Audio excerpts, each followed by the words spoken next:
முக்கியமாக இந்த படத்தில் வந்து நயன்தாரா மேடம் பற்றி நான் சொல்லி ஆகணும். அவங்க கிட்டத்தட்ட ஒரு மாதமாகவே விரதத்தில் இருக்காங்க.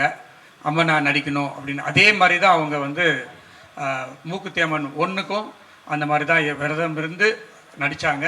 இப்போ ஒரு வாரமாக அவங்க மட்டும் இல்லை, அவங்க வீட்டில் அவங்க குழந்தைங்க எல்லாமே விரதத்தில் இருக்காங்க. இப்போ வந்துக்கிட்டே இருக்காங்க. ஸோ உண்மையாகவே இந்த படத்தில் அவங்க ஒரு அம்மனாகவே வாழ போகிறாங்க அப்படின்றதான் நான் சொல்லணும்.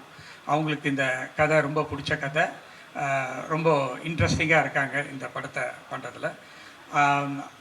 பழைய ஒன் படத்தில் ஊர்வசி மேடம் நடித்தாங்க.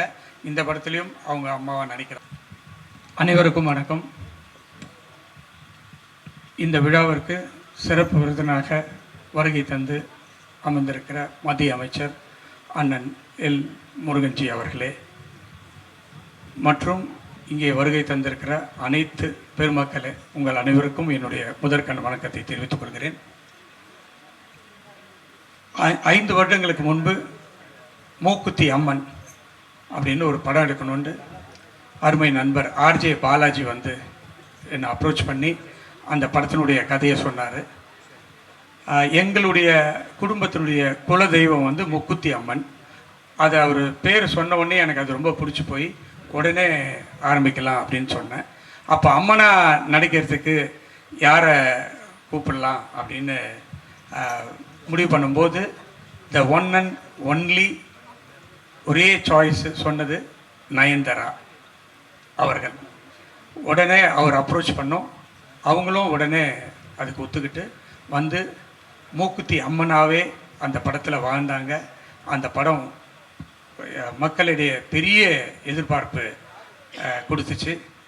அந்த படம் அடுத்து ஒரு 5 வருடங்கள் ஆயிடுச்சு. அதுக்கப்புறம் நானும் அம்மன் படம் ஏதாவது வரும் அப்படின்னு பார்த்துட்டு இருந்தேன். வர மாதிரி இல்லை. பேன் இந்தியாவாக ஒரு படம் பண்ணணும், அம்மன் படம் எதுவுமே வரல, இங்கே இந்தியாலேயும் வரல, எதுலேயுமே வரல. அதனால் ஏன் நம்ம வந்து மூக்குத்தி அம்மன் 2 பண்ணக்கூடாது அப்படின்னு எங்கள் டீம், வேல்ஸ் டீமோட ஒரு டிஸ்கஷன் நடந்தப்போ இந்த ஃப்ரான்ச்சைசி அப்படின்னு அம்மனுடைய ஃப்ரான்ச்சைசி யாரை வச்சு இதை டைரக்ட் பண்ணலாம் அப்படின்னு நினைக்கும்போது the one and only Sundar C sir தான் இந்த படத்துக்கு, அதாவது அவர் இப்போ வந்து அவரை வந்து ஃப்ரான்ச்சைசி கிங்குன்னே சொல்லலாம். ஏன்னா அரண்மனை அண்டு கலகலப்பு இதெல்லாம் 5, 6 அப்படின்னு எடுத்துகிட்டு போயிட்டு இருக்காரு. அதுவும் எல்லாமே வெற்றி படமாக எடுத்துகிட்டு போயிட்டுருக்காரு.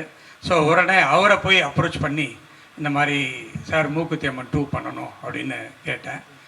உடனே எனக்கு ஒரு 1 மந்த் டைம் கொடுங்க அப்படின்னு சொன்னார். 1 மந்த் முடிஞ்சு ஒரு ஸ்கிரிப்டோடு வந்து ஒரு 3 மணி நேரம் நரேட் பண்ணார். நான் இது வரைக்கும் அந்த மாதிரி ஒரு கதை கேட்கல. ரொம்ப பிரமாதமாக இருந்துச்சு. உடனே சார் நான் நயன் மேடம் கிட்ட பேசிடுறேன், அவங்க டேட் எப்போ கொடுக்குறாங்களோ அப்போ போயிடலாம் அப்படின்னு சொல்லி, அது ஒரு சார் சொல்லும்போதே வந்து சார் இதை ஒரு சின்ன படமாக பண்ணால் சரியாக வராது சார், இது ஒரு மிகப்பெரிய படம், பேன் இந்தியாவாக ஹிந்தி, தெலுங்கு, கன்னடம் எல்லாத்துலேயும் சேர்த்து பெருசாக பண்ணணும் அப்படின்னு சொன்னார். நானும் ஓகே சார் அப்படின்னு சொல்லி பட்ஜெட் என்னன்னு கேட்டேன். 3 விரலில் காமிச்சார். 3 டிஜிட்டில் தான் சார் இதை பண்ணணும், இல்லைன்னா பண்ண முடியாது சார், அப்போ தான் இது நல்லாயிருக்கும் அப்படின்னாரு.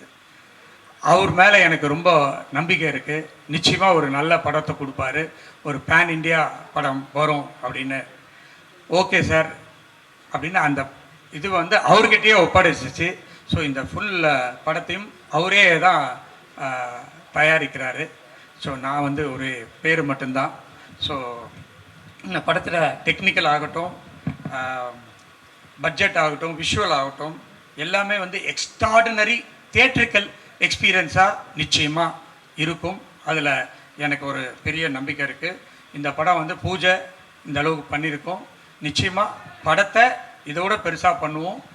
ரிலீஸை அதுக்கு மேலே பேன் இண்டியாவில் வேர்ல்டு வைடு பண்ணுறதுக்கு எல்லா வேலையும் பண்ணிகிட்ருக்கோம். முக்கியமாக இந்த படத்தில் வந்து நயன்தாரா மேடம் பற்றி நான் சொல்லி ஆகணும். அவங்க கிட்டத்தட்ட ஒரு மாதமாகவே விரதத்தில் இருக்காங்க.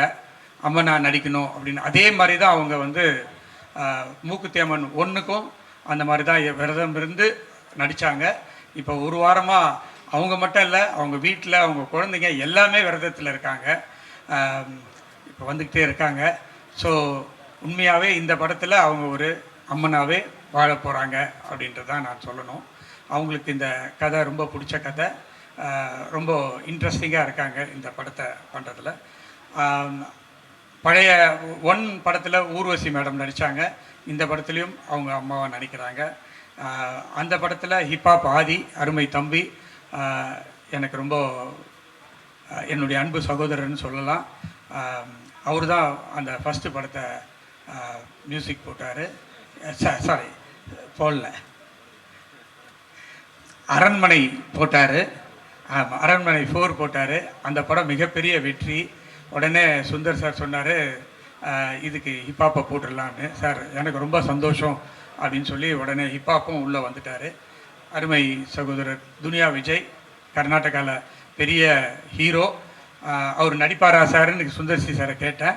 இல்லை நான் அவரை பேசி கன்வின்ஸ் பண்ணிடுறேனாரு. அவரும் பேசி கன்வின்ஸ் பண்ணிட்டு வந்துட்டாங்க. இப்போ ரீசெண்டாக விடாமுயற்சியில் கலக்குன்னு கலக்குனாங்க மேடம். இந்த படத்துலேயும் அதை விட ஒரு பயங்கரமான அதில் போட்டு அஜித் சாரெல்லாம் பின்னி எடுத்திருப்பாங்க. பட் இந்த படத்துலேயும் இவங்க வேற ஒரு லெவலில் கேரக்டரு. அப்புறமா எல்லாருக்கும் தெரியும், நம்ம இவர் இல்லாத படமே இல்லை. வேல்ஸ் ஃபிலிம்லேயும் அவர் ஒரு கம்பெனி ஆர்டிஸ்ட் மாதிரி. வேல்ஸ் ஃபிலிம்னாலே அவர் இருப்பார்.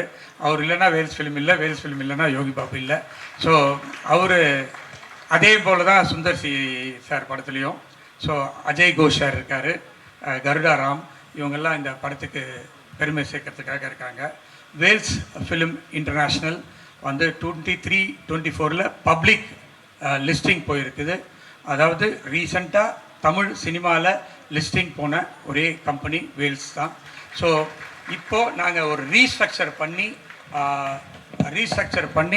ஒரு நிறைய படங்களை லைனப் பண்ணியிருக்கோம்.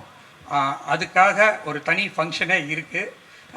கூடிய விரைவில் அந்த ஃபங்க்ஷனில் நம்ம எல்லோரும் மீட் பண்ணுவோம். அப்போது வேல்ஸ் ஃபிலிமுடைய லைனப்ஸ்லாம் சொல்லுவோம். வேல்ஸ் ஃபிலிமில் வந்து பெங்களூரில் வேல்ஸ் ஜாலிவுட் அப்படின்னு ஒரு என்டர்டெயின்மெண்ட் பார்க் அண்ட் ஸ்டுடியோ இருக்குது. அதுவும் வேல்ஸ் ஃபிலிமோட சேர்ந்தது தான். அது மட்டும் இல்லாமல் தேட்டர்ஸ், டிஸ்ட்ரிபியூஷன்ஸ் இதெல்லாம் வேல்ஸ் ஃபிலிம்ஸில் ஒர்க் நடந்துகிட்டு இருக்குது. ஸோ சினிமாவில் ஒரு பெரிய என்னுடைய ஃபாதர் மறைந்த ஐசரி வேலன் வந்து காமெடி நடிகர், மறைந்த எம்ஜிஆரோட நிறைய படங்கள் நடித்தவர். அந்த ஒரு பேஷனில் நான் ஒரு மூவிஸ் பண்ணணும் அப்படின்னு ஒரு ஆசையில் பண்ணிகிட்ருக்கேன். அதுக்கு எல்லாரும் நல்ல ஹெல்ப் பண்ணிகிட்ருக்காங்க.